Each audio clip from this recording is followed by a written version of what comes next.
May munta, open your Bibles quickly in the book of Romans. And we have for our message this time is about magcampaign. Pangampanya ning ato karon. Christian relationship to the government. In the Bible, you will find there that God established three great institutions. The first institution that God had established is, first of all, the family or the home. And of course, that in that home, we have learned later on sa Ephesians chapter 5 of our duties and responsibilities as we are related in a home. The role of the husband, the role of the mother, and the father. So the first institution that God had established is, I said, is the home. And each one had relationship in that home. Then second is, after God had established, instituted the home, the next is, He instituted the government. And in that government, God also teach us how we are to be related with each other. And when God established government, it is for our good. That in effect, God established someone to lead us. That these leaders are, of course, ordained of God for the good of the people, and as they lead it, those that are in authority, leaders, must lead the people for God. Then thirdly, God had established the church. And in this church, of course, we have our relationship as a member of the church. This morning, let me speak to you on the subject about the first first institution that God had established, and that is the government. The government. Second, by the way, the second. First is the home. Now, in the beginning, God ruled His people through what we call theocratic governance, in which this theocratic governance is that God ruled people through His priests and through His prophets. And God ruled for the world theocratic government for almost more than 3,000 years. But yet, after sa 1 Samuel chapter, particularly sa 1 Samuel chapter 8, when at that time, the last priest that is known in the Old Testament, and that is Samuel, were in question because not of his being a priest or a leader, but because of his children. Because the people, when the nation Israel was now being established, then though they had followed God's theocratic government through Samuel, mean to say that when God ruled in the old time theocratically, He ruled it by His priests and, I said, prophets. Pero sa dihang gi-question ang leadership ni Samuel, o nagkakatigulang na Samuel, Israel had demanded for a king. In effect, Israel wants to be governed just like outside of Israel, which is ilang ginatanaw ang governance sa mga ginatawag nga Gentile people. Though Samuel opposed it, but yet God allows it, with the condition and a warning that this one that will rule over them should tax them. Madubol ang ilang tax. Mo-tax sila sa gobyerno, muhatag po sila sa Ginoo. Then not only that, but in effect, when they had a kingdom, kwaons ni sa king ang mga sundalo and so on and so forth, just like the other nation in which they bid that there was a king to rule over them. But then later, when the first king was established, and that is Saul, of course, will be a king, but he is to rule the people for God. Pero ang nahitabo kay dili naman na maayo, kay ang nasa una kay he left God, he disobeyed God, then God ordained another king, and that is si David. Ug iyang gisulusag maayo tungod kay ang gusto ni Saul ang musulod na pudtong iyang anak para sagod karon. I am speaking about some history about governance. So that in the old time, when God ruled the world, you will find here a doctrine that He want to instill in the mind of His people, as He will be the one that is to guide them, control them, and to govern them. Here is the principle. Sa Deuteronomy chapter 11, and in verse 26 to verse 28. Here God gave them this warning as He is to rule over them. Ngunya, behold, verse 26, Deuteronomy chapter 11, verse 26 niya, behold, I set before you this day a blessing and a curse. Ngunya, a blessing if ye obey the commandments of the Lord your God, which I command you this day. Dinya, and a curse if you will not obey the commandments of the Lord your God, but turn aside out of the way which I command you this day, to go after other gods which ye have not known. In the beginning, specifically sa dihang si Solomon, si David ang nag-rule as a king na, he replaced Saul, maayo ang dagan. Then later on, kang Solomon, maayo po ang dagan, 40 years. Pero sa dihang nagkasipyat si Solomon, God now punish Israel after Solomon. Ug nagkabuang-buang sila, tungod kay ang nagsunod sila ha, dilip up God, lit up, gibiyaan nilang Ginoo, first ang katong 10 tribes, later on katong 2 tribes, and they went out of God, so God also had to curse them, and that is, God punished them. So now, you will find that in the New Testament, you will find here that when the church was now established, I'm referring to a Christian this time, the church, that the church in this generation or in this time, as the Bible teaches us, as part of the church that the Lord Jesus Christ built, we have a dual citizenship. Don't you know that? That first of all, we are a citizen of heaven. That in truth, we are only temporal in nature of our citizenship in this world. But God so prepared for us a new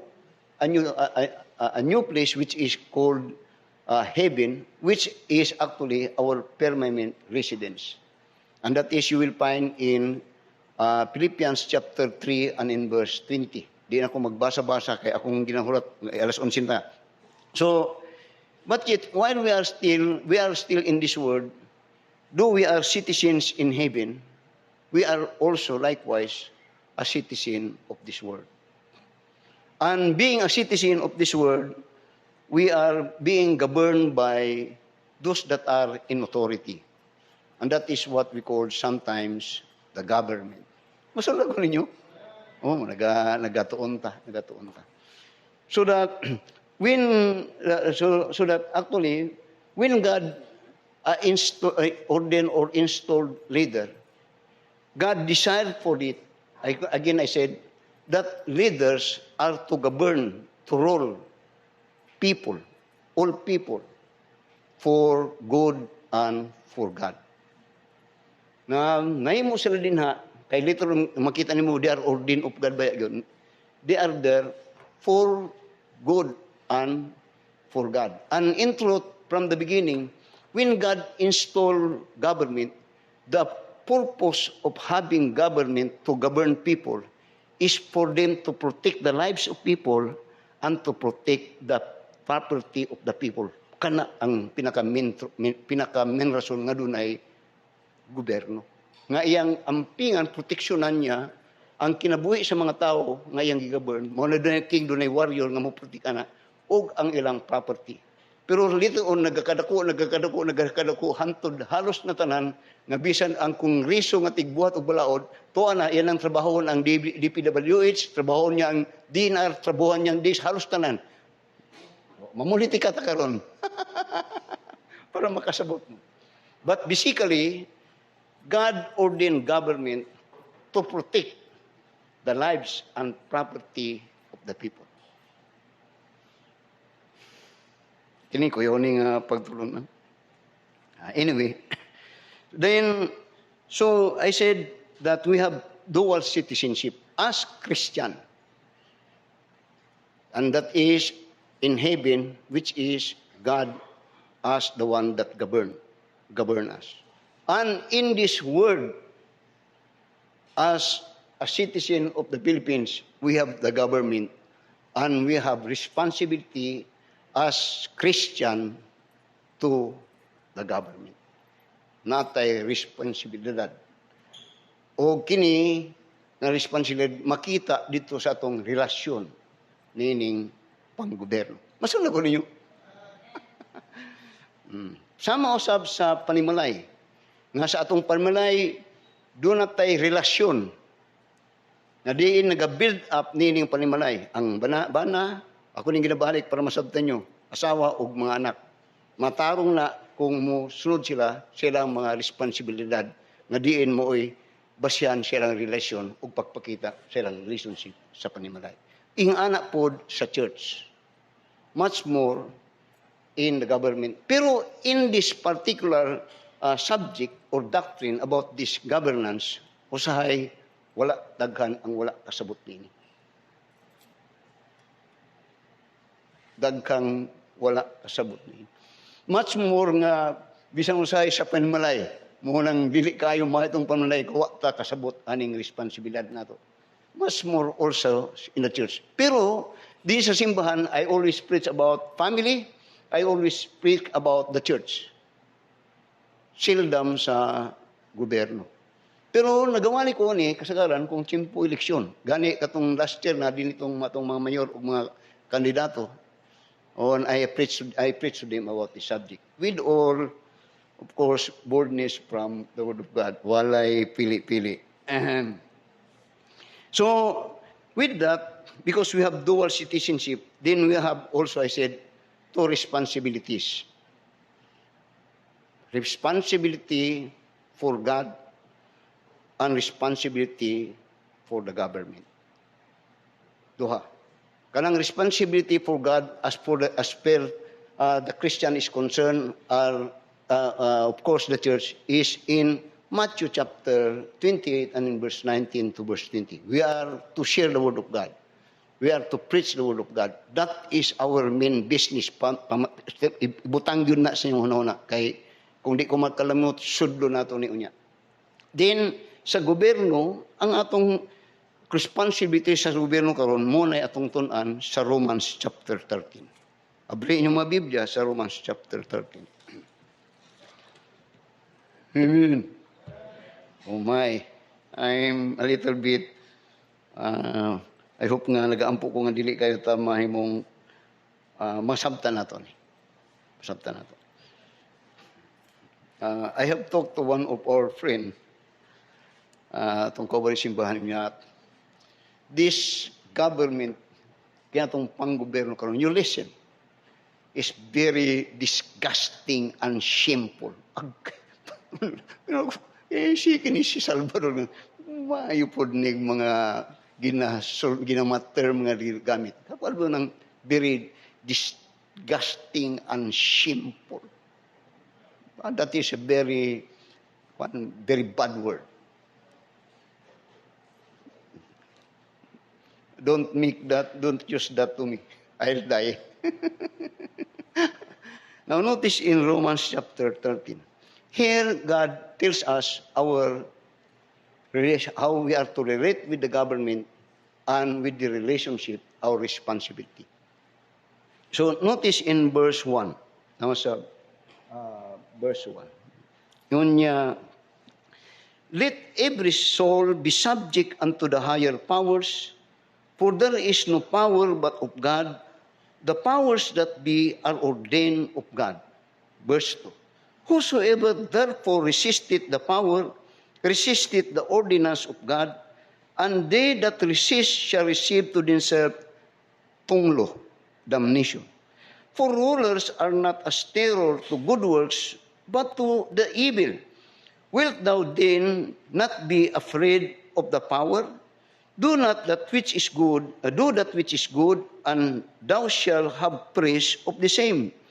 For he is the minister of God to thee for good. But if thou do that which is evil, be afraid, for he beareth not the sword in vain. For he is a minister of God, a revenger to execute wrath upon him that doeth evil. Wherefore ye must needs be subject not only for wrath, but also for conscience sake. For this cause pay ye tribute also, for they are God's ministers, attending continually upon this very thing. Di niya, render therefore to all their dues, tribute to whom tribute is due, custom to whom custom, fear to whom fear, honor to him fear. Ang Diyos magapanalangin siya atong gibasa ngayong pulong. Kini ang ato ang mga responsibility sa gobyerno. Guwapo. Now, you see, notice in verse 1. You will find here in verse 1 how that God, through His Word, give us this commendation and encouragement how we are to react with the government on the basis of our relationship to it. Now, ingani, when God established kingdom, God put in that kingdom a king to rule over his realm. And when we have nation, I said this many times, God put someone to lead us, and that is what we call presidents. And in a nation, we have what we call in provinces a governor, or in a city or a town, mayors. And in barangay, doon na po ginatawag na captain. What is the reason there? God ordained them there for to rule over us. And God so desire that there is someone to rule over us. Bisag asa. O kini nga konsepto, mo ni ang nagitaw, bisag asa nga doon ay mga tapok.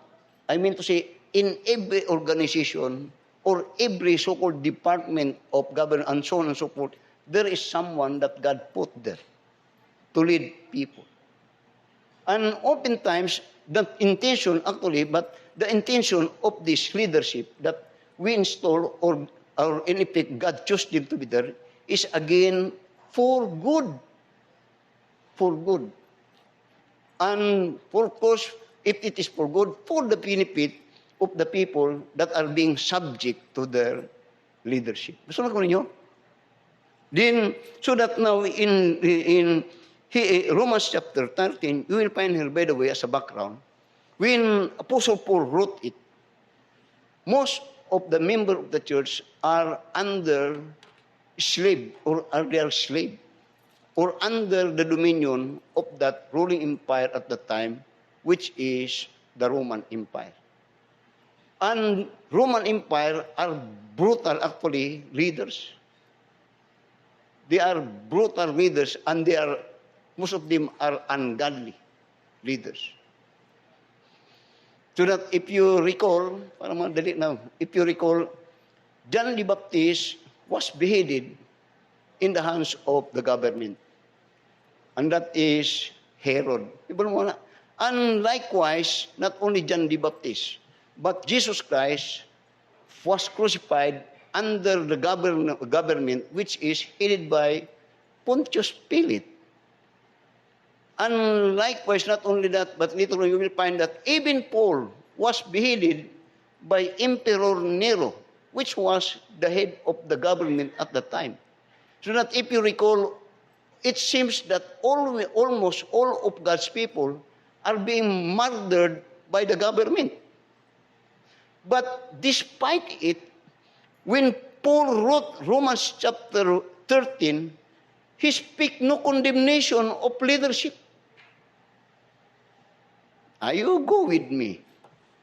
You will never find in the Bible that Paul teaches of condemning leaders. Magtuon mo. A Biblia mong guni. Lahi ning Biblia sa atong mindset.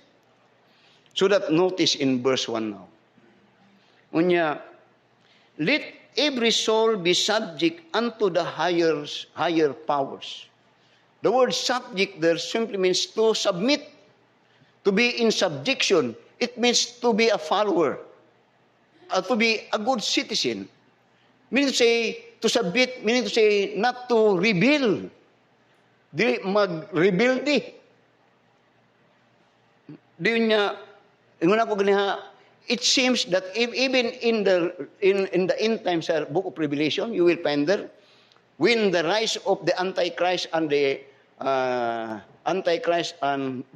the beast, you will find there actually in the Revelation period, the one that will persecute God's people are the government together with Antichrist. In effect, kung mo tanong ba sa Biblia, tama ang gobyerno kalaban sa Kristohan.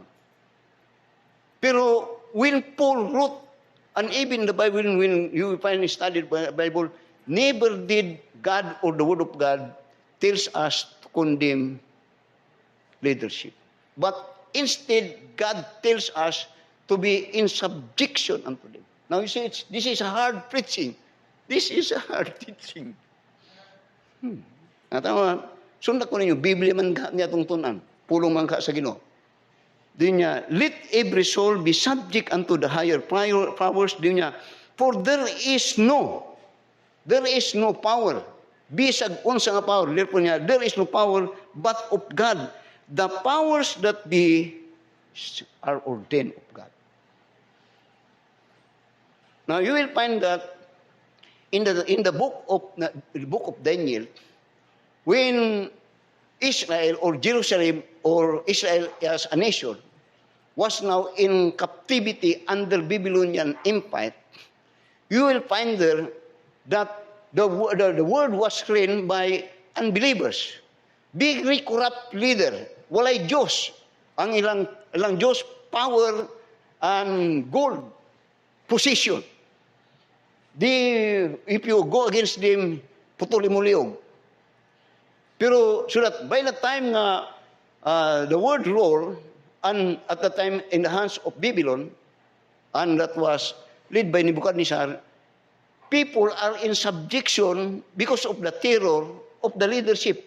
Pero si Shadrach, Meshach, Abednego, you will find there that they do not rebel against and even Daniel, against the established government. Wala. But what they do? They just show their petition, kaugalingon lang nila, their opposition, kaugalingon nila, by obeying God rather than the established leader. So that in effect, makita nimo dito, that they win leadership not in rebelling. They win leadership by their faithfulness in obeying God. Masunod ko ninyo, nga hindi Nebuchadnezzar had come to the point that believed that indeed the God of Shadrach and Meshach and Abednego was the true God, and he demanded for all the nation to have respect on the God of Shadrach, Meshach, Abednego, and even Daniel. Why? Because they stand for God, but they did not make force or exert effort to overthrow the government. But what they did is they stand in their faith, even in the verge of giving up their life to stand for God, not for the government. Pero dito, walay rebellion, Brad. Wala. Magit ko ninyo? Amen. You study. Sa ibot ni mong ginabot pa sa ibot ni mong pastor. Of course, lahi ta karon. Lahi ta. Lahi. Og diri daghang nga sa pasta dagtong inyong congressman. Itong inyong congressman, nakita nimo to. Kwanto congressman to. Then, for there is no power but of God, the powers that be are ordained of God.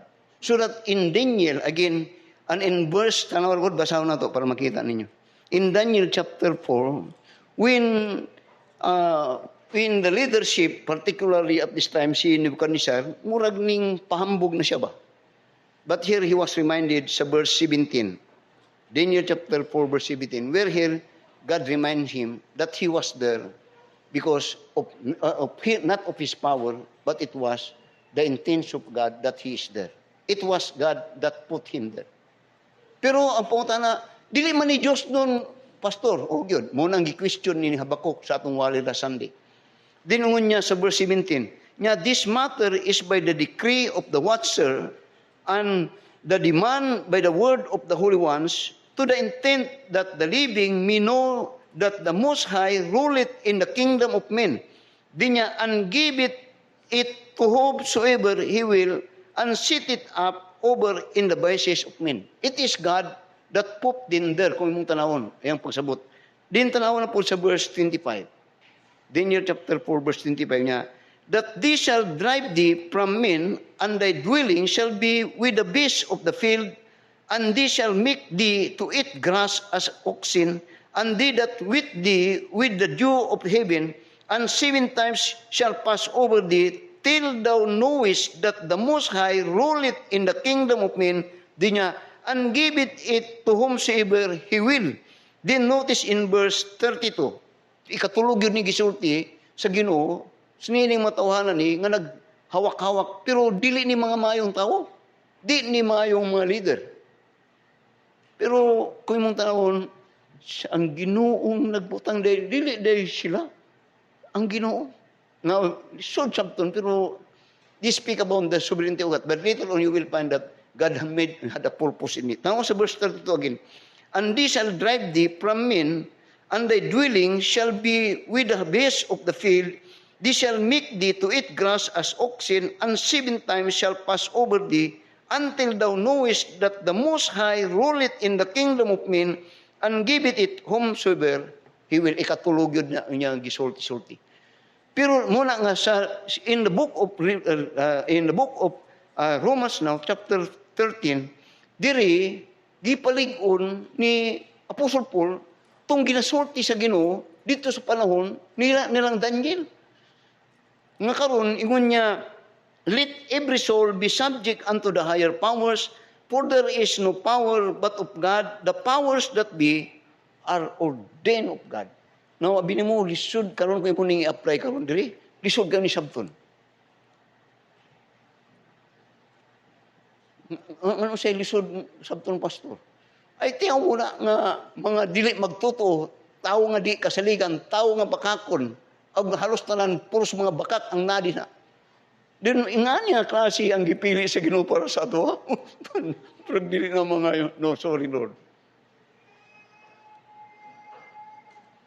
I hope na you don't get wrong on me. I'm not kuwan nga mga about politics. Pero atong tunan ni. Kaya we have this relationship with this government. And whether we like it or not, we need someone to lead us. Without leaders, this country will be in chaos. So notice in verse 2, diyon niya, we are first of all, leaders or government is ordained of God. Now, kung sa banimot pasabot, now the office of government is for good. Tunawon niyo na nga, it is for good. Pero ang problema, those that run the government. Muna lisod kayo, tanawon niyo muna. But notice this. Ako mga tigulan ko, ningagi ko bisan pa atong kahibalo-hibalo ko gamay kang katong senior nga Marcos. Kay 66 na gud ko. Natawag ko 58. Kahibalo ko sa story gamay lang pud gud. Pero panahon ni Marcos kanadto, tinawon niyo, ibagsak. Ningabot si Kuli, tod, ibagsak. Tod, ning puli kang kuri si Iting Estrada, ibagsak. Fidel Ramos, ibagsak. Tanan halos ibagsak.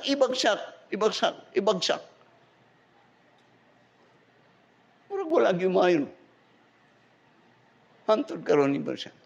Anyway, but the point here is, the question is, God ordained them and God said that we are to be in subjection unto them. Now, this is every epistle in the Bible is an epistle for generally for believers, for Christian.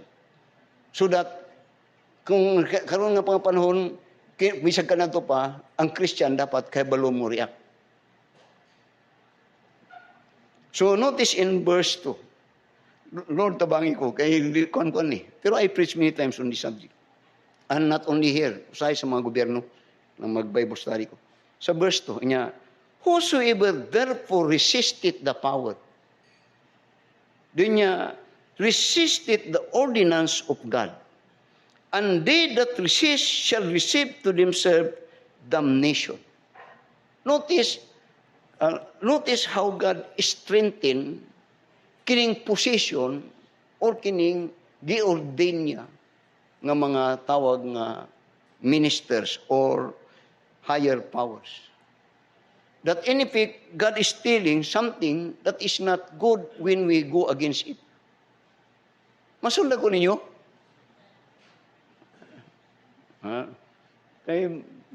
So, in effect, God is stealing is, if you go against this ordained or higher powers, you go against God. Grabe, no? Grabe yun. Grabe. Now, let me see it again. In the time of, I said, John the Baptist, he suffered much in the hands of the non-government at the time. In fact, he was beheaded. But there was no rebellion that was held by those that are in God's side or so-called disciples of the road. Jesus Christ fall in the hands of the government, here Pontius Pilato. Even, to make it short, even si Stephen and even si Paul and even many Christians, if you try to examine history. But yet, you will find that even of those, ingon ako nga nagahitabo, never did nga nagtuldo ang Ginoo that we are to be, particularly in Christian, rebel di yun. Dini yun. Muna siya nga, I could recall when I was still as a young man, just like ko, ako hapit ko na membro ka na to, kanang, sa emisyo pa mi ka na to, hapit ko nakuha na membro ng LAPs, kay bukal man ko, kanang, kuwan ko ba? Hapit ko naka-appear na. Din, kanang naroon ko sa gobyerno ka na to, I think na ako sa region, kuwan ko sa TUCP. TUCP, mga organisasyon na back up na sa apikas. Dayon nagpabukal og madugo sa mga nagatrabaho ba. Din akong gibuhat para makasabot-sabot mo gamay. Ning duol ko sa mong pastor. Ako siyang gistoryahan tong akong mga nagadungog man. Din ingon sa mong pastor kay may puto. Brad ang Kristohanon, Brad. Dili good mo rebel di Brad. Lahi ta sa ilaha, Brad. Kay kasagaran ana nila, gubon nila ang gobyerno, pero ilang substitute, mo under gyud sila maayo, gubon gyud niya maayo ang kinabuhi. Kana sila, maayo na sila mo kritik, pero wala baya na sila solusyon. Paras ng maramang kasabot mo. Kanadto, ang mga kasagaran sa itong mga business, mga establishment are generally owned by private companies. Di ko nagakuan ha? Owned by private companies. Para sa, ang gwapo na nga istorya katong daghan ko ni sila. Kining Minsi. O kining mga co-op. Pero sa diyang nag-take over ni sila, nangawa itong mga private, basta itong mga laging ka na ito, gipulihan og mga so-called mga grupo tao, ang naitabo, ning samot, Brad. Nadaot siya nun og samot. Magit ninyo? Akong experience ka na ito. Kaya ako, bukal-bukal naman akong dugo ka na ito. Iya akong gitambagan nga, dili na ang Kristohanon, Brad. Ug mo ni iyang itulo sa ko. Anyway, so that in verse 2, you will find here that God teach us that if we touch government, we are touching God.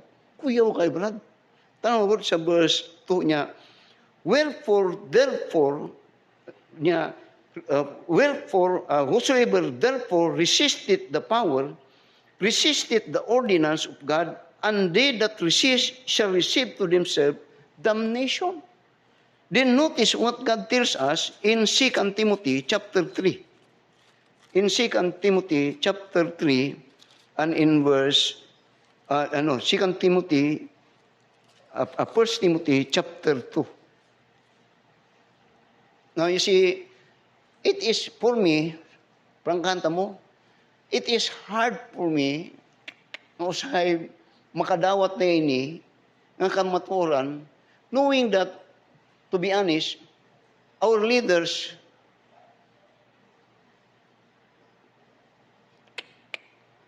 corrupt, there is so much injustice in this country nga imong makita karon. Ayaw lang mo kalain, ayaw mo kakuan ha. Kay in this country, I tell you, while there is no, wala na ang hustisya, wala na, ang balaod, wala na. Pertigyod kapangit. Grabe, kaperting, very disgusting and shameful. I tell you. Pero bisag ingana ang nakong mindset, mutuog ka sa pulong sa Ginoo. Noo ko. Pero ang sibuti mong pasabot, pastor, di, ang akong emotion nga na, pero ang akong pagbati nasa pulong sa Ginoo. Lisod. So that even, now this, hindi yun, lisod ni kung very disgusting yun. Pero, tanawon sa gitulo sa pulong sa Ginoo. 1 Timothy chapter 2, verse 1, verse 2, to verse 3. Basig, diri ang angay sa to. Ingon niya, I exhort therefore that first of all, supplications, prayers, intercessions, and giving of thanks be made for all men. Kanya, for kings and for all that are in authority.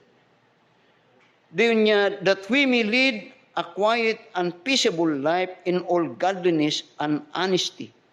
Nya, for this is good and acceptable in the sight of God, our Savior. Question. Muna ko ganiha, it is very disgusting. Idara na good po ko. Karoon lang yun ko nakadugog anang magina sulti anang nasa mga gobyerno. Na dili na ako yung taon, saan naman niyo oy? Di naman niyo, wala na yun ni. I said, one time I said that if there is no justice, no more truth. If there is no truth, no more justice yun. And what is now prevailing? Lies. And munang bantay tangan. Karon ang baka karon, murag wala na baya yun sa tuwa. Kung duguanan tamo, mga bakakon man ni sila. Kadtong 20 nga bugas, bakak man to. Tuwa lang, nag-istorya na po. Muto mo, bakakan na mo ka na to. Bakakan na po mo karon. Pero, bisag ingana kong pagbati, ganasunod na ko. Pero the question now is, are we praying for them? Nagaan po, kanon tagatanaw sila, pero wala ta nagaampo, baya siguro sila. Kay gano man, nadulman atong hunang-huna ug atong kasing-kasing sa kadautan. Nga di na nato masangyaw ang maayo nga buo nga makapag-abot sila ang kamatuoran. Now let me see this very quickly. I said we have responsibility as a citizen of heaven or as a Christian. Doon na tayo responsibilidad. As a Christian, our responsibility as citizens of God in heaven, and that is to preach the gospel. When God established or build His church, the ultimate goal is to share the word of God and the gospel. Timanan nyo na. So that it is not our intention, by the way, to improve government. As a church, pamatigod mo mayo, that was not taught in the word of God. nga atong i-improve ang panggobyerno, Brad, o atong pulihan ang kagamahanan. That is not the business of the church. Our business is to share the Word of God. Now, we could not, no man could change the world. But we could change people, one people in the world through the gospel. Si Apostle Paul, kanato kauban siya sa mga kaaway sa Ginoo. Wala gibag-o sa simbahan ang tibok nga grupo ni Paul kanto. Gibag-o sa Ginoo usa ka tawo, si Apostle Paul. Og dito, pasko sa ato kanato, bisag kita. Ikaw nga nasa I was in the government before. Dugay ko sa gobyerno kanato. Una ko ning undag gud ko. 21 anyos ko sa gobyerno kanato. Pero nang undang ko. And I understand kana. And I am part of them before. But after that I have heard the gospel, I was changed, na bago ko. Pero di na ako nabago ang tanang sistema. God, when He built His church, is not to change government or even the system of the government. God intend individual soul to be changed by the gospel. Muna nga dili nato, okay lang mo. Muna nga kita nga Kristiyanon, ako, kung naibaha, mga kwan, wala tag-apil-apilan na. Trabaho na sa gobyerno. Wala ko ga-apil, wala ko nagkakuan siya, mag-apil-apil o grali. Di man gani mo ka-distribute og trucks. Di gani mo ka-tin og di gani mo ga-apil og extension class. Yun ang bago. No? Muna there is a saying that if you want, doon na istorya ba? Ingani ko na lang ako ni pagpan para pagwali. Doon na istorya nga, doon na batanon nga sa edad niya, gikan sa 15 hangtod 20, unya siyang edad nga, unya, I want to change the world. Kay kusog ko na, I want to change the world. Pagkaabot niya og di 15 hangtod 30, I want to change the world. Pagkaabot niya 30, 40 niya, I want to change my country. Kaya di niyo kayang mo world. I want to 30, pagka 40 hangtod 50 niya, I want to change my town. Town na lang yun. Pagka 60 hangtod 70 niya, I want to change my barangay. Literon ingon niya, di man yun kaya. How I wish I have changed my life. You could not change the world without changing your life.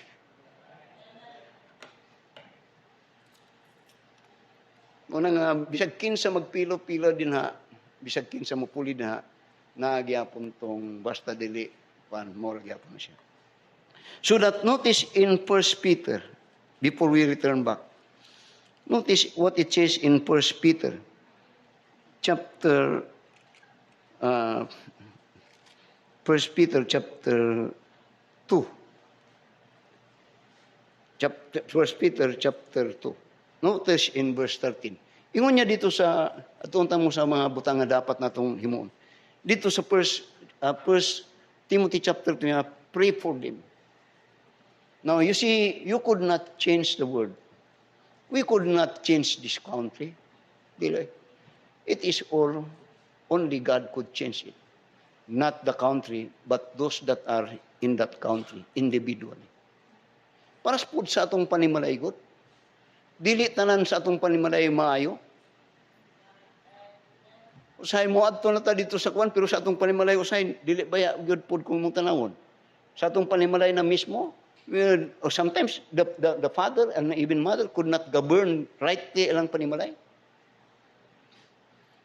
Dayon muadto na ta sa mga dinagko now starts and so not sa 1 Peter chapter 2 and verse 13. Unya, submit yourselves to every ordinance of men for the Lord's sake. Now you see, God intend for Christian to live peaceably. Dili kay ang nasa atong hinagapuyo nga nagadilaab ang atong kasing-kasing na og kapungot. Kinsa atong gikapungtan? Kaya nga naman, yes, we are part of the system. But it is not that kini sila ang naghatag nato og kinabuhi og paglaom. Og dili pud actually sa Christian kita nagasalig aning matuhanan ni. Atong pagsalig na sa Ginoo. So ingon niya, submit yourselves to every ordinance of man for the Lord's sake, whether it be to the king as a supreme, or unto governors as unto them that are sent by him for the punishment of evildoers, for the praise of men that do good. So it is the will of God that with will doing, he may put to silence the ignorance of foolish men. Now, kung taon, iyan mo na tudlo sa Ginoo, that we are to submit, to obey unto them, then unya, for so it is the will of God that with will doing, we may put to silence the ignorance of men. Now, Christian do not live as an ignorant. Kung sa ibuti mong pasabot, pastor, ako, kung sa'yo nag-bisag ang sabot, unsay pangutanak, unsay yung nagakuha sa gobyerno. Say for instance, what benefit do we get in this government? Karsada, mga hospital, mga ano pa? Or kamo sa inyong what benefit? What goodness?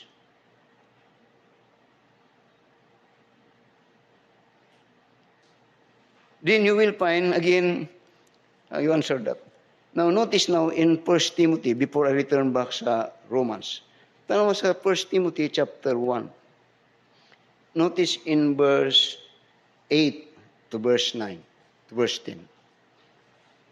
Now, kini mga bersikulo ni about how we are to relate and our responsibility as part of this country, whom we have leaders as God installed them to lead on us. Unya, but we know that the law is good if a man use it lawfully.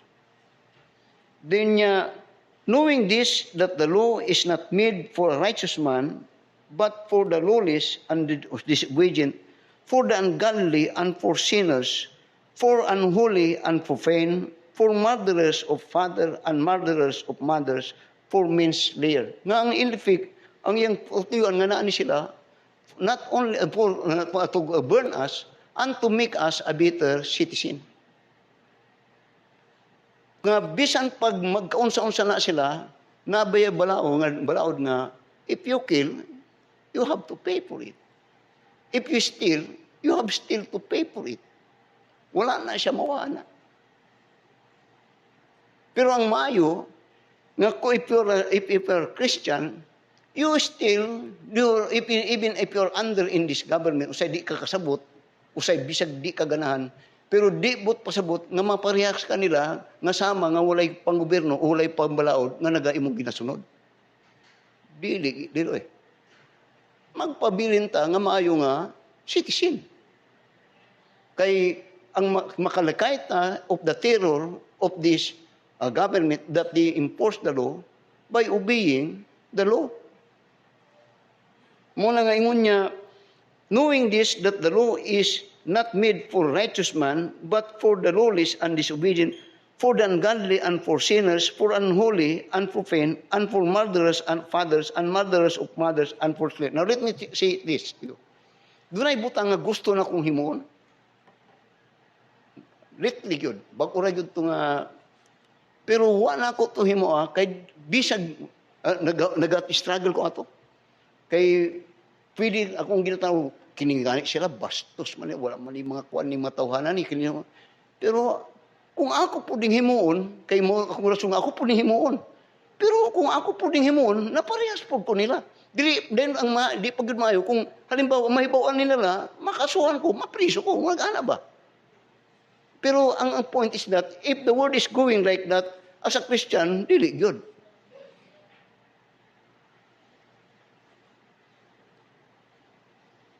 No one that goes, no, sige lang. No one that goes against government kung taon pa are secure. Someday they will pay for it.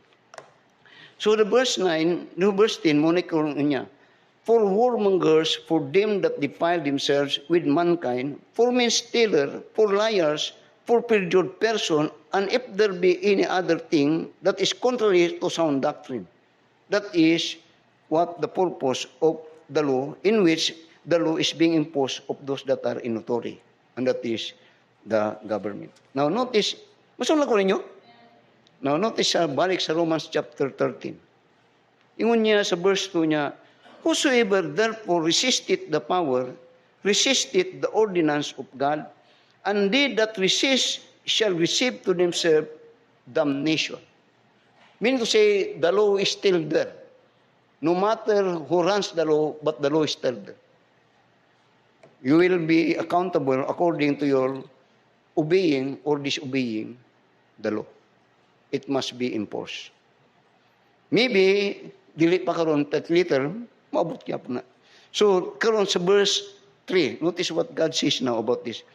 For rulers are not a terror to good works. Diyon niya, but to the evil. Wilt thou then not be afraid of the power? Do that which is good, niya, and thou shalt have praise of men. Now, tanaw na gud sa taas gamay sa verse 17.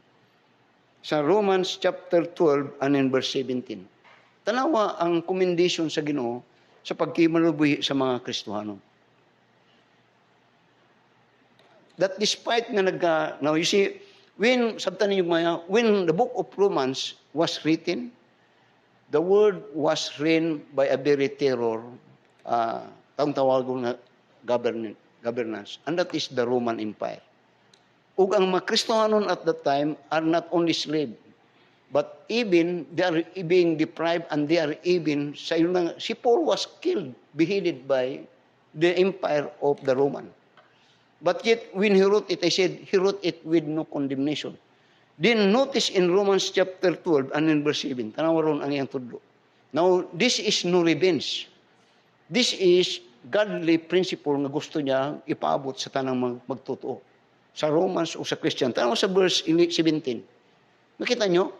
Romans chapter 12, verse 7. Recompense to no man evil for evil. Niya, prove things honest in the sight of all men. If it be possible, as much as light in you, live peaceably with all men. Abili mo kung karon lang ni nga trouble, dugay na niing ani ang kunoy. Og dili lang po di sa Pilipinas, abin niyo ang Amerika, walay corruption. Nag-research ko ani nga subject. Halos tanan. Halos tanan oy. Pero dili but mo nga Kristohanon lahi na principle kung morning agas ang padagan sa tubig ang Kristohanon lahi gyud. Kaya kung dili mo gusto, di ato mo mag-apil po mo will dito apil po mo ito ibag unsa ba. So ingon niya, if it be possible as much as light in you, live peaceably with all men. Nya dearly beloved, nya avenge not yourself, but rather give place unto wrath, for it is written, vengeance is mine, I will repay, saith the Lord. Nga atin ang Ginoo ang no, by the way, sabay atong gikaligututan. Sabay atong gusto nga ipanimanos. What is injustice that was committed unto us? Na akong ginakuan kayo sa ano ba kanang murag nag-apil-apil lang mo nga wa mo kasabot. Masulago ninyo.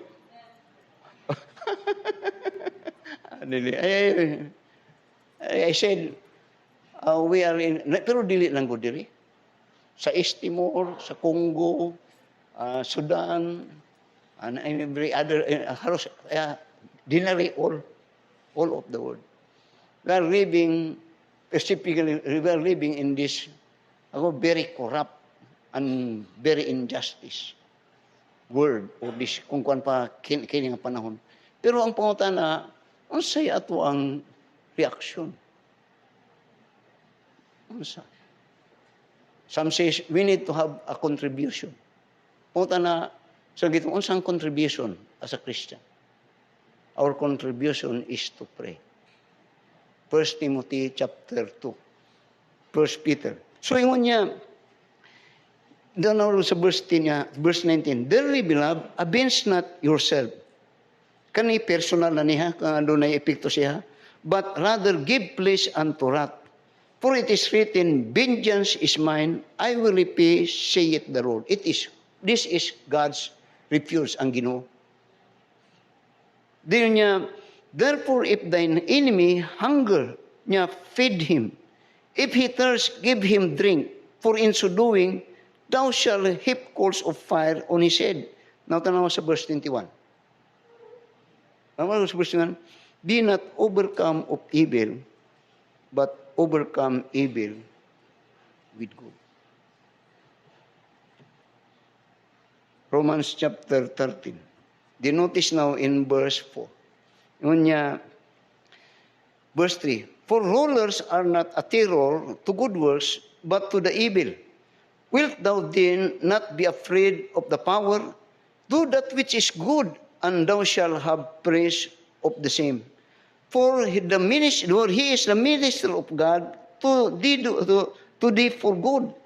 But if thou do that which is evil, be afraid, for he beareth not the sword in vain, for he is a minister of God, and revenger to execute wrath upon him that doeth evil.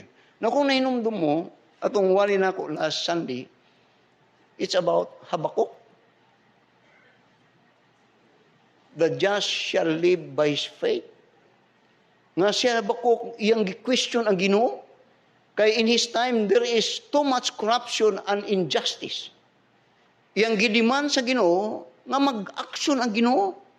Nga iyang pulpugon, ang kini kung not so much the word pulpugon, kung dili iyang kung wan pahapakon o panis, you will judge ang mga tao sa Diyos.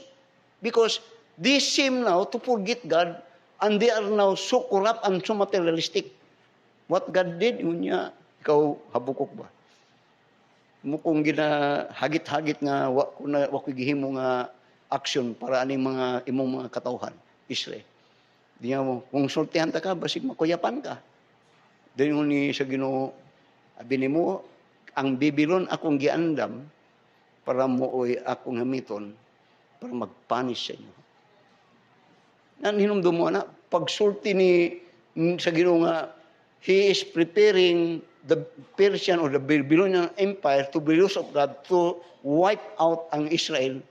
Na-shock na karon sinon si Habakuk niya. Lord, naunsa naman sinon ni? Imong mga tao, imong kastigon paggamit aning dili magtotoo. Moto ingon karon ni pero later on ni Habakuk niya kung mo na Lord I'll be watching unsa imong himuon. Then later ingon ni Ginoo the person that is hambugiro niya shall perish. Di niya, but the just shall live by his faith. Nga in effect, there will be judgment that will come and it will come, pero the only one that will survive are those that had faith in God. And speaking now about his judgment, in which when he plowed the word, he kept safe those people that had faith in God, Noah. In the time of flood, God saved those people that had faith in God, Lot.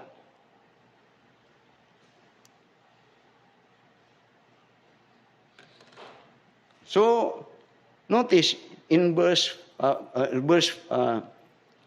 now niya, wherefore ye must needs be subject not only for wrath, but all for conscience sake. Now, speaking about the word, this verse 5, yung gina-speak niya diya sa verse 2. Niya, whosoever therefore resisteth the power, resisteth the ordinance of God, and they that resist shall receive to themselves damnation. Then sa verse 4, 5 laro niya, wherefore ye must needs be subject not only for wrath, but also for conscience sake. Ngayon siya, di mo magpasubmitar mo, di lamang sa kahadlok nga kung masakpan mo, di mo magbuhat og mayo, panisan mo, prisuhon mo, kundi for conscience sake. For conscience sake, that we are accountable to what God teaches of us. Magawa ko ninyo. Now, either you like it or not, or either we like it or not, this word is not getting better. And in fact, this word is getting worse. This word is not getting better.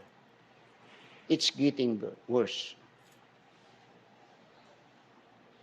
Nation Israel started with a very good seed from Abraham, the father of faith.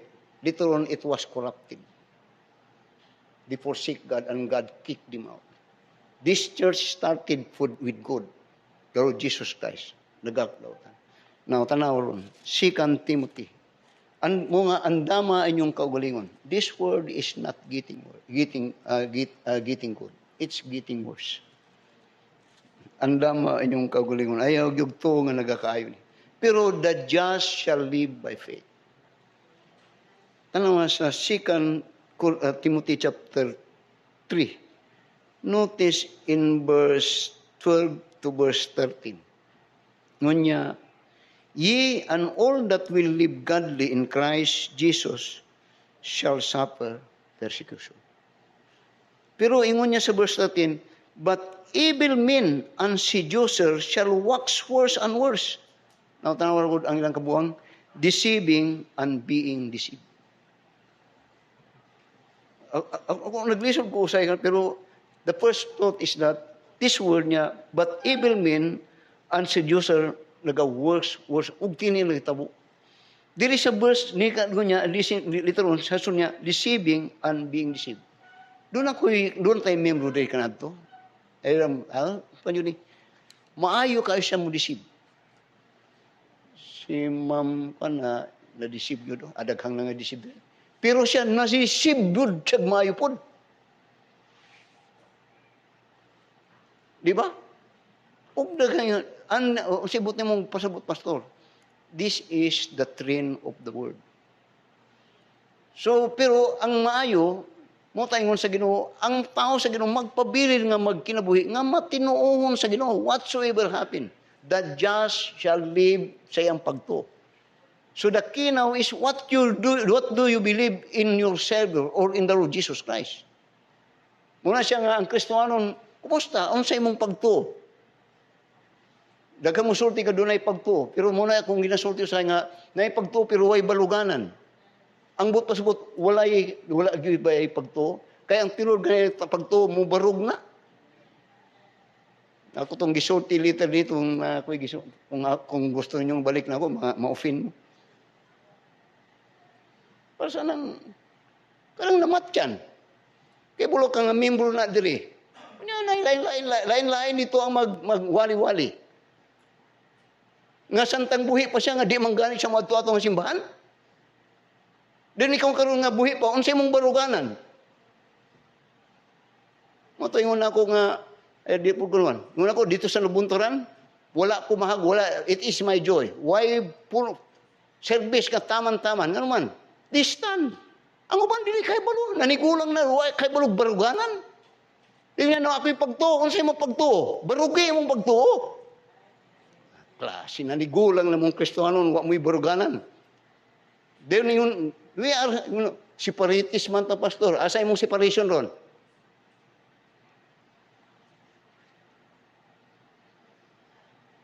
The just shall live by his faith. Whatsoever this word will happen, the just will survive. Because his faith will stand. And the object of his faith is the Almighty God that controls everything.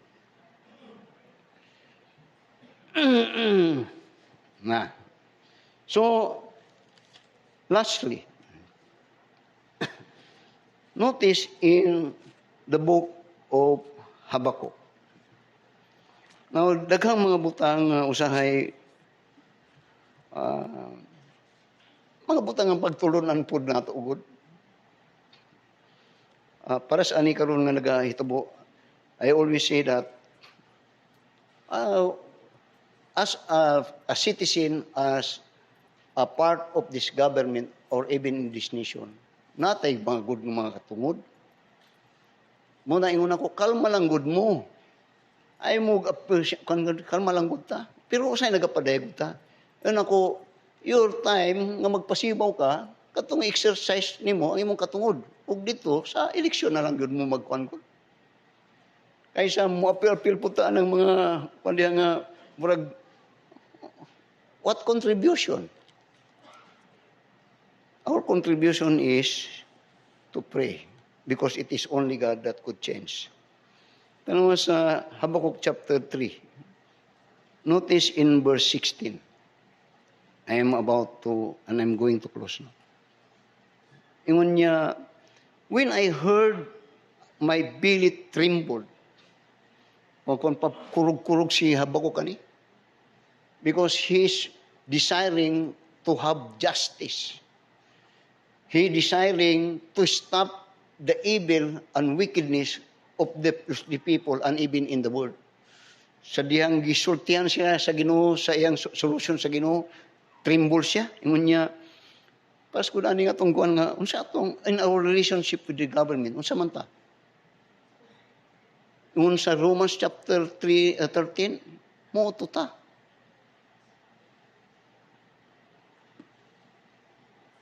Din muna ingon niya, when I heard, my belly trembled, my lips quivered at the voice, rottenness entered into my bones, and I trembled in myself that I might rest in the day of trouble. Din niya, when he cometh up into the people, he will embed them with his troops. Ngayon niya, inipik, guba gyud, maguba gyud. And the truth is, either we like it or not, maguba gyud ni nga kalibutan. Don't you know that? Abi ni mo, panay, dili, maguba ni. Gubon yun ni sa Ginoo eh. Gani karon wala nyo ma-feel. Ang atong mga pagkaon nga guba na. Wala nyo, atong mga katubigan nagaguba na. Ang kabukiran nagaguba na. Gamay nga kuan, linog, gamay nga kuan, baha. And at the end, God will burn this world. And this word is programmed to be changed of God. So ingon ni Habakkuk niya, when I heard, my belly trembled, my lips quivered at the voice, rottenness entered into my bones, and I trembled in myself, that I might rest in the day of trouble. Niya, when he cometh up unto the people, he will invade them with his troops. Di niya, although the fig tree shall not blossom, neither shall fruit be in the vines, the labor of the olive shall fail, and the field shall yield no meat, the flax shall be cut off from the fold, and there shall be no herb in the stalls. Nga ang picture diri, no man's land og kwan yun. Total kwan yun. Di niya, and there shall be no stall and the stalls, din niya sa verse 18, yet I will rejoice in the Lord. I will rejoice in the Lord. Now, ang sibot ni mong pasabot, Pastor, sometimes, ingani atong pagdawat sa nagahitabo because we are rejoicing in the Word. Ang atong rejoicing is much on the basis of in this world. Pero, nung Habakkuk, dito ko sa Ginoo magkalipay. Lahi. Mono, yun niya nga, the joy of the Lord is my strength. You will be saddened if your joy is in the Word. But you will rejoice when you understand that it is in the Lord. For the Lord had created all these things. So yun niya, yet I will rejoice in the Lord. I will joy in the God of my salvation. Niya, the Lord is my strength, and He will make my feet like hinds feet, and He will make me to walk upon mine high places. Then to the chief singer on my string instrument. Nga but pasabot that when Habakkuk was confronted of God and he knows God's judgment of God, though this wickedness and corruption and injustice are prevailing, but he still could sing for God. Naon sa ibot nimong pasabot, pastor, usay dili nataganahan mo kaon, dili nataganahan mo kanta ba? Ang kanta ang pasabot niya na. Pero siya dili. Why? Because his joy is in the Lord. Amen. Now I said, God established 3 institutions. First institution that God established is the home. God teach us how to relate ourselves and our responsibility in that first institution that God established, the home. The father, the mother, and the child. Nasa mo sa Ephesians chapter 5. Then in the church, God instituted the church, and we are to have a very good relationship in the church when we know our responsibility in the church. Amay na. In the government, God established the government. Diri ang lisod-lisod na lapit. Pero whatsoever happen, when we are to make a choice, it is always a choice for God. Tanawa, lastly, Acts chapter 5. Acts chapter 5 and in verse 29.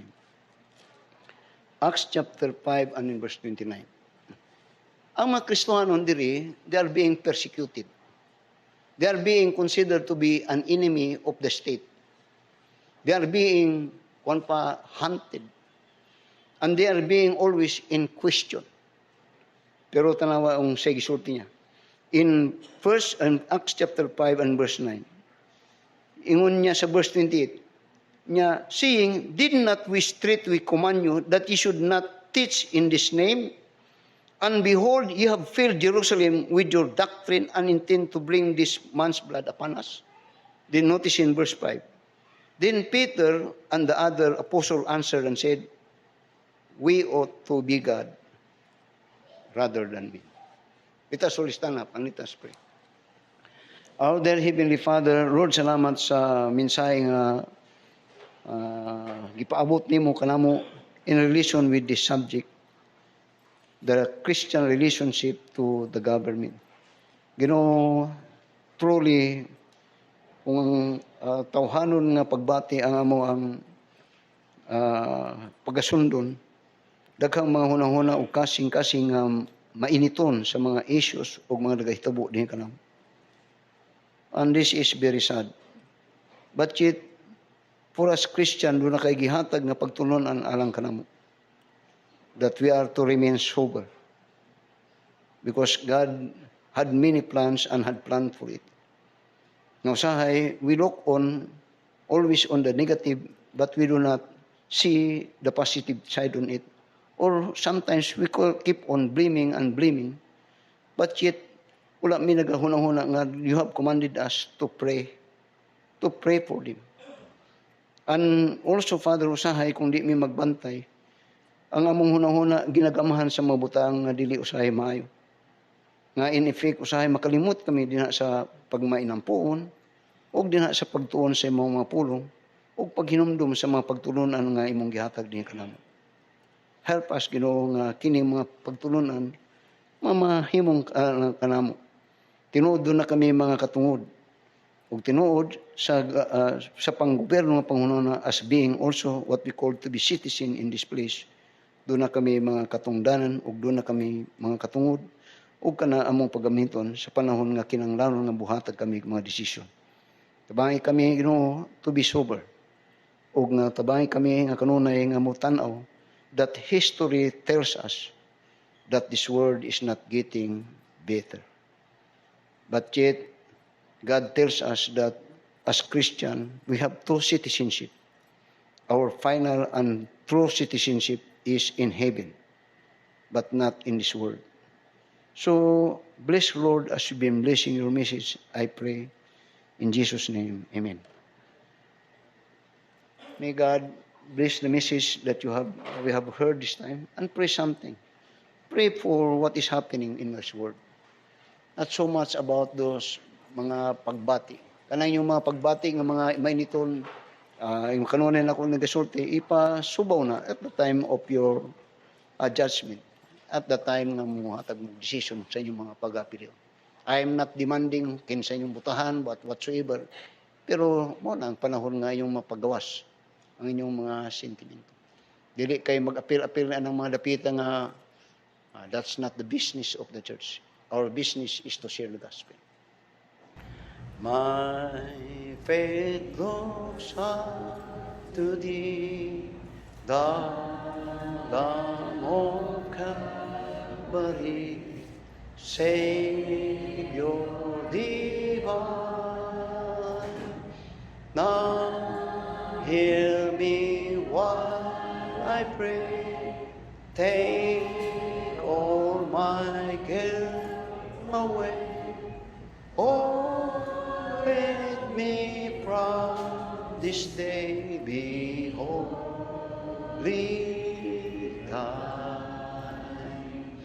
May thy rich grace impart strength to my fainting heart, my zeal inspire. As thou hast died for me, oh, may my love to thee, pure, warm, and chainless be a living. Before we sing the other verse, I could recall the other past mga pila to ka tuig na nga muambutay ang eleksyon. Ang grupo sa mga tawag ning ministerial government sa Tagum ning door sa ako na istorya. Ila kong giupuran og 1,005 weekly para mo-appeal ko sila ug akong i-promote diri itong ilahang kandidato. 1,005 weekly. Diyon akong gitanaw tong nag-convinces ako ba. Diyon ako mo-appeal ko ano inyong human siya once ako iyang ginabarigya to. Diyon taga-Tagum to ilang presidente kanato. Diyon ako siya ginatanaw sa iyang nawong gitanaw siya ba. Diyon ako gusto gyud ko nang mo-appeal ng dapita ba, pero ako kung appeal ko gusto ko ako'y presidente. Ano sigay ang mata. Ako'y presidente. Kaya ako'y gunit anang imong gigan. Anyway, never did. Never did.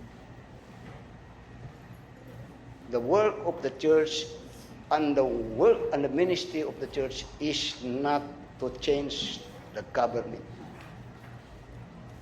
neither to improve the government. Muna siya Paul tong inyong congressman nga taga Manila. Paul kayo to. Paul gud kay siya. Pakasabot. The main business and the ultimate business of the church is to preach the gospel. Kana ang trabaho sa pastor. Period. If he go other way, he's mingling others' business. You could not serve to master. You could not. While life's dark maze I tread, and graves are broadly spread, be thou my God, be darkness turned to day, while sorrows tears away. Nor let me ever stray from thee. Before we sing the last verse, doon ako i-confront, hindi na ako masulti. Pero ingon niya, basig, kaya mga makita akong manner, na basig ma-open sila, pastor. Una ko, Brad, kano sa ka pakulata, kanunay kang na-open nila. Karon mahadlok ka, kay ma-open sila nimo. Kaayo rapod ninyo The gospel is offensive. Truth is offensive. Muna, ingon ako, if you are a believer and you do not obey the word of God, you are not a believer. Period. The last verse. When in life's trials and dream, when this cold soul and stream shall on me roll, blessed Savior, then in love, fear and distrust remove. Oh, bear me safe above our sun. Napag-iusa, kay Pangmari, ako nang huton. Napag-iusa ng punta na nga, kamuha mo ga celebrate o Baptist Day? Ano kung saan Baptist Day? Karon sa araman na. Kadukay na nga dunay Baptist, karon na Baptist Day. Wala ko ga celebrate ano eh. Dili ang trabulaton sa Ginoo mo under sa mga badaod nga himuon para sa kasimbahan. Never did. May mga pastor nga Baptist Day. Every day is Baptist Day. Mo na gihimo nila nga pamulitika astang simbahan.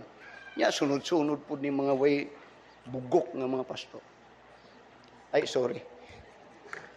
This time litas sa manner maghatag tag offering para sa pamilya ni Brother James. Show our sympathy for Brother James. Brother James, I was so last Sunday, una to namatay na siya din, nakakita mo to, gahubag-hubag na tong mga to. Gaantos na ito nga makasimba ra gyud. Pagka ugma, guhom siya. Maghatag tagamay nga special.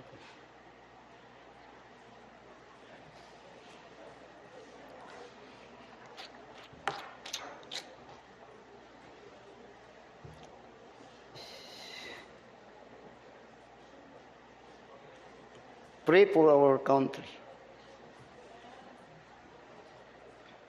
Pray for our country.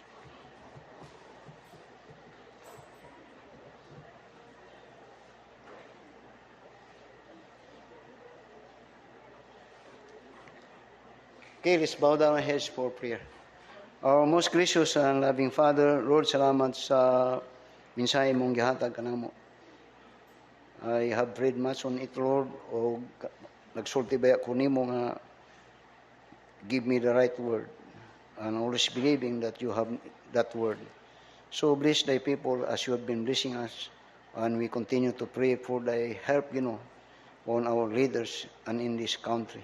Tabangi kami, O Diyos, nga musabot nini that the word is not getting better, it is getting worse, and our intention is not to improve even or to make good governance, but to preach and to share the gospel. So bless as you've been blessing us, Father, I pray in Jesus' name. Amen. Kaya daghang salamat.